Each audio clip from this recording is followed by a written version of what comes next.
inteligência é a habilidade de fazer distinções. Quanto maior for a sua habilidade em fazer distinções, mais inteligente você é. E com isso, eu acredito que a vida fique mais fácil. Muito importante, decisões, escolhas fundamentais, porque geralmente as pessoas fazem escolhas em consequência do que a sociedade pensa e não do que aquilo realmente eles querem. Então a pessoa diz assim, eu vou escolher isso. Por quê? Porque isso é possível. E a pessoa, enfim, raramente se encontra uma pessoa que escolhe, entre parênteses, o impossível. Ela sempre escolhe alguma coisa dentro de uma norma aceita pela sociedade e possível para ela dentro da crença. Nós mostramos no trabalho que tudo que acontece no seu universo físico, primeiro aconteceu na sua mente. Se você se limita na sua mente, você se limita na sua vida. Você nunca deixou de fazer nada na vida porque o seu braço doeu, porque sua perna doeu, porque o seu tórax estava doendo. Você deixou de fazer alguma coisa na sua vida porque alguma coisa aconteceu aqui dentro. E você, então, mudou a sua perspectiva.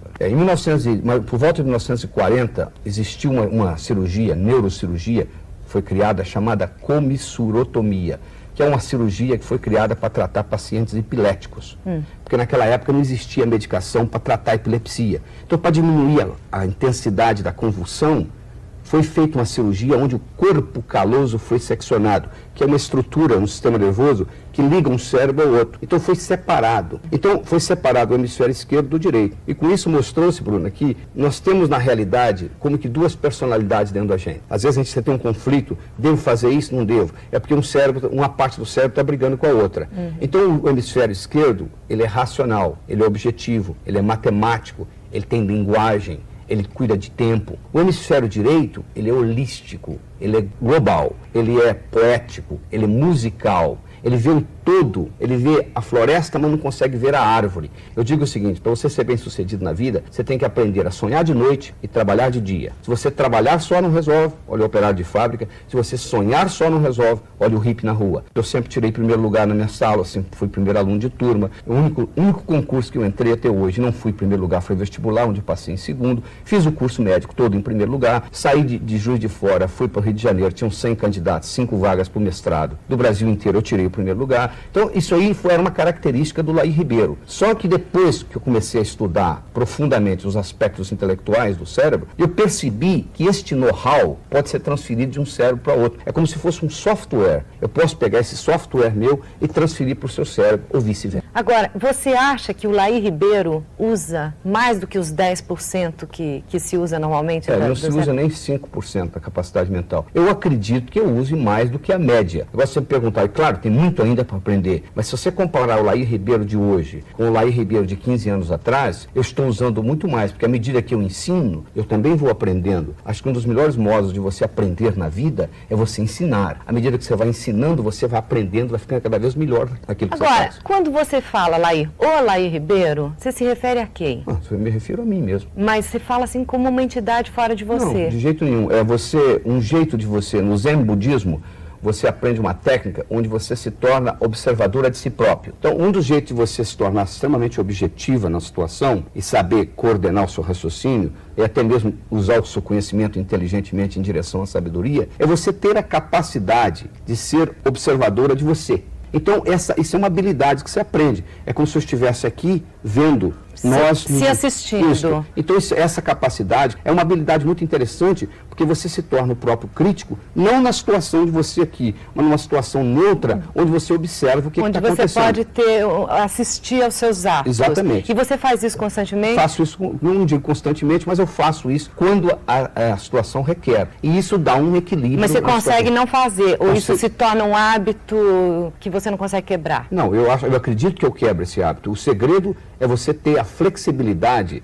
de rodar a sua linha de tempo, que nós chamamos. Você tem no cérebro uma linha que você sabe que ontem é ontem, hoje é hoje, amanhã ainda não chegou. Se eu perguntar para você, você escovou os dentes ontem? Você diz, escovei. Você escovou hoje? Escovei. Você já escovou amanhã? Você diz, não. Aí se eu lhe perguntar, como é que você sabe que ontem é ontem? E que hoje é hoje e que amanhã ainda não chegou? Você vai responder para mim, eu sei porque sei. Pois é, mas eu lhe explico como que você sabe. Porque você tem uma linha de tempo no cérebro que coloca as coisas. Esse modo como eu coloco a linha de tempo, eu posso colocar a linha de tempo fora de mim, chama-se through time, ou eu posso colocar a linha de tempo dentro de mim, chama-se in time. Então, quando eu tenho a habilidade de colocar through time, eu sou um indivíduo bem sucedido na vida, porque eu consigo ver as coisas como elas são, com objetividade. Quando eu coloco in time, eu sou capaz de viver o aqui e agora. Então, todo o processo do Zen budismo, onde se aprende que a vida está no aqui e agora, que só existe o agora, você nunca acordou amanhã, você sempre acorda hoje, e é sempre agora. Esse é sempre agora é quando você está in time. E quando você consegue avaliar o seu passado, ver o seu presente e criar o seu futuro, você está no through time. Então, o indivíduo que tem a habilidade de trabalhar com a linha de tempo through time e in time é um indivíduo que tem um jogo de cintura.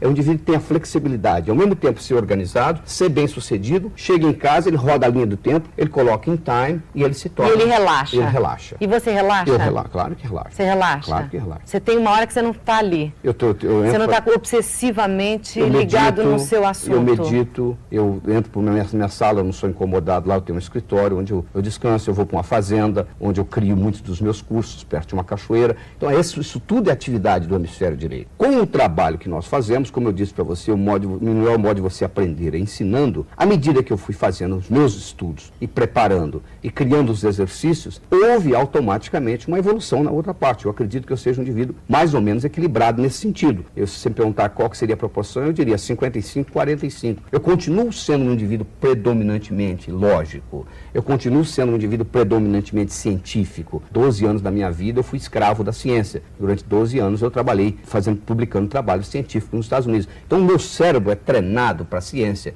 E esse treinamento eu não vou jogar ele fora. Esse sucesso público que você está fazendo há pouco tempo, você demorou a fazer. Por quê? Não é verdade. Pode ser um sucesso público na sua imprensa. Na imprensa médica, o meu sucesso já tem mais de 20 anos. Mas vamos dizer na imprensa, porque eu acredito que você queira atingir um grande público. Claro, mas então, e por que esse objetivo veio tão tarde? Não tão tarde, não. Acho que veio na hora certinha, nem cedo nem tarde. Tudo tem a sua hora, tudo tem seu timing. Roma não foi construída num dia. O amanhecer não vem, só vem depois da noite toda ter passado. Tudo tinha a sua hora, tudo tem o seu momento. Se você perguntar para uma dona de casa qual que é a melhor hora de lavar a panela que ela cozinhou, ela vai dizer logo depois que ela terminou de cozinhar, porque a panela está quente, se você deixar esfriar... O arroz não grudou ainda. Não grudou ainda. É um time, eu acho que não foi nem antes nem depois, foi na hora certa. Sucesso, na minha definição, não sei se você conseguiu ler meu livro, sucesso, na minha definição, significa conseguir... Alcançar o que você quer. Você que pode ser um pai de família carinhoso, pode ser um bom marido. Pois é, e qual é a sua intenção de sucesso? A minha intenção de sucesso... O que você quer alcançar? Eu quero transmitir para as pessoas de que você pode, em qualquer fase da sua vida, em qualquer idade,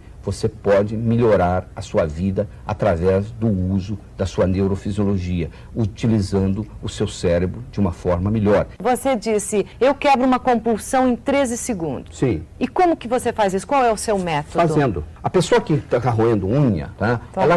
Ela tem no cérebro dela um programa que ficou codificado. Pensamento gera sentimento, gera comportamento. Olha só, se eu lhe pergunto qual foi a maior desgraça que já aconteceu na sua vida até hoje, você vai começar a pensar em coisa triste, você vai começar a se sentir triste, você vai começar a chorar. Se eu perguntar para você, Bruno, qual foi o momento mais agradável que aconteceu na sua vida, você vai começar a pensar em coisa alegre, você vai começar a se sentir alegre, você vai começar a rir. Então, pensamento gera sentimento, que gera comportamento. Deu para entender até aí? Claro. Tá bom. Então, a pessoa que rói unha, dentro do cérebro dela, sem ela estar consciente, existe um programa do modo como ela percebe a unha dentro do cérebro. É como se fosse um disco que ficou quebrado.